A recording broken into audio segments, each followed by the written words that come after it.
Kalau dia membutuhkan kemana mesti belum nanya. Teredukasi dengan baik ya. Ya informasinya belum didapatkan. Kemudian yang ketiga adalah mungkin ya ada tempat-tempat di mana memang nggak bisa mengakses gitu ya, nggak ada sumber daya yang bisa diakses untuk kembali ke tadi yang disebutkan oleh Pak Kris ya, jarak dan juga jadi gini begitu. Mbak, kalau di di Posbankum itu sebenarnya paralegal ini best practice ya Mbak Imun ya, tapi nanti kita akan cek lagi apakah ada di di data laporan pendampingan sampai oleh paralegal Posbankum. Di beberapa Posbankum itu memang ketika ada kasus yang dilaporkan yang berhubungan dengan perempuan dan anak, itu ada kok yang kemudian paralegal dari Posbankum ini yang mendampingi di tingkat kepolisian. Tapi tentu ini di bawah supervisi dari si pemberi bantuan hukum. Nah, dalam konteks ini Mbak Imun tadi yang kita sampaikan, PR kami adalah melatih paralegal ini sehingga mereka juga aware terhadap kasus-kasus seperti ini dengan baru 33.000 dari 160.000 yang dilatih. Ini masih on progress. Ini saya juga menghimbau teman-teman PPH untuk segera melakukan pelatihan paralegal juga. Supaya tadi hal-hal seperti yang disampaikan Mbak Imun tadi nggak cuman tapi termasuk juga pendampingan psikologis korban tadi juga bisa. Kalau mereka dilatih, mungkin mereka bisa melakukan hal yang seperti Mbak Imun tadi harapkan gitu. Apakah ada regulasi yang menjaga paralegal sendiri atau khusus yang dibuat begitu Pak? Menjaga dalam hal-hal yang rentan, perlindungan. Jadi sekali lagi kalau kita harus meletakkan di sini, paralegal itu adalah bagian dari pemberi bantuan hukum. Ya. Jadi perlindungan apapun itu adalah perlindungan dalam konteks dia dalam memberikan bantuan hukum. Ya.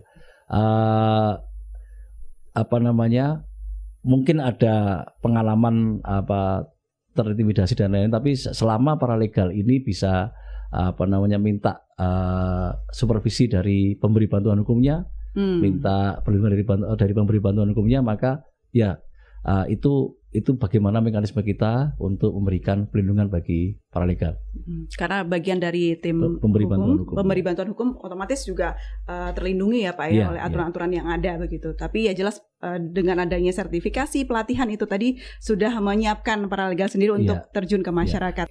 Mbak Imun, ini khusus untuk paralegal menurut Mbak Imun dari LBH Apik, kompetensi seperti apa, standar seperti apa, atau pelatihan yang bagaimana nih yang bagus untuk paralegal?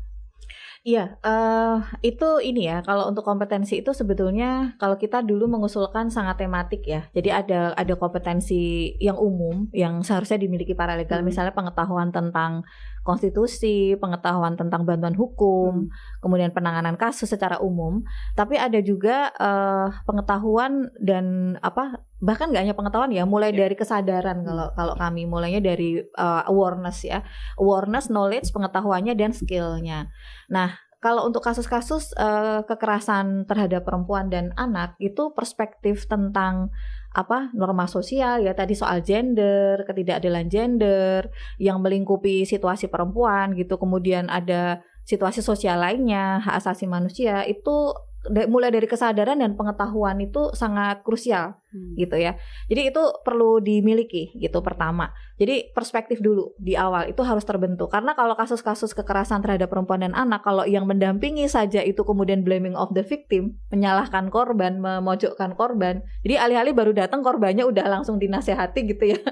Jadi korbannya langsung mental gitu, jadi tidak nyaman, dia merasa tidak didampingi, justru malah dia merasa dipojokkan.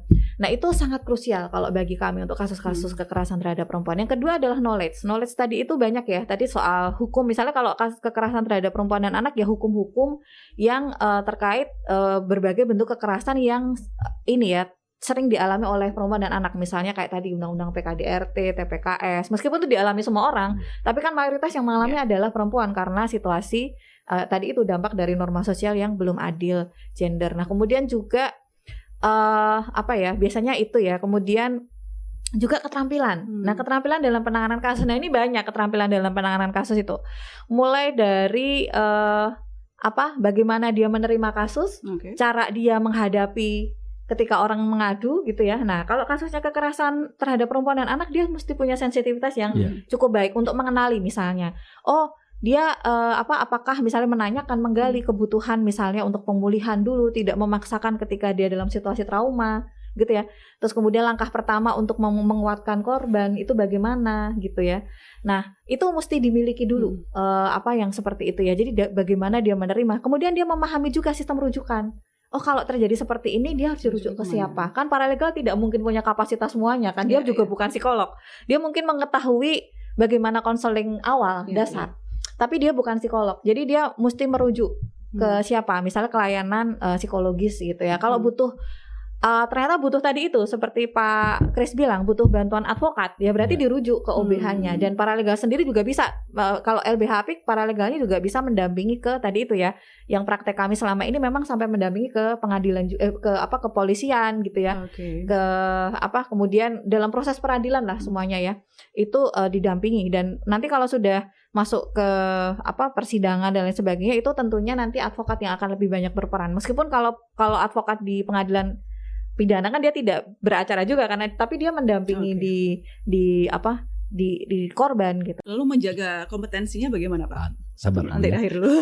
Tadi sesuai dengan Permenkum tadi, ini mengatur standar kompetensinya, juga kurikulum pelatihannya, dan pembuatan kurikulum ini diskusi cukup panjang bersama dengan teman-teman dari LBH Apik, LBHI gitu, cukup panjang diskusinya, sehingga kemudian muncullah terdapatlah kurikulum tersebut, di mana ada beberapa mata pelajaran hukum demokrasi, kemudian perspektif gender dan lain-lain. Nah, ini 3 hari teori dan kemudian 3 bulan mereka praktek di lapangan di konteks Posbankum, maka aktualisasinya ada di Posbankum gitu.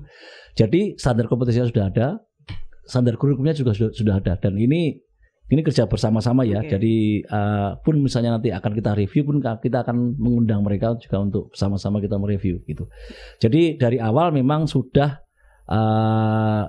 dijaga kualitasnya melalui pelatihan yang memang ada standar kompetensinya, ada kurikulumnya, dan kemudian ada sertifikatnya nanti. Berarti ada evaluasinya Pak? Ada evaluasinya, ada evaluasinya. Jadi, berkala ya untuk bisa. Iya. Pasti ada update tertentu. Dan nggak semua juga lulus, Mbak.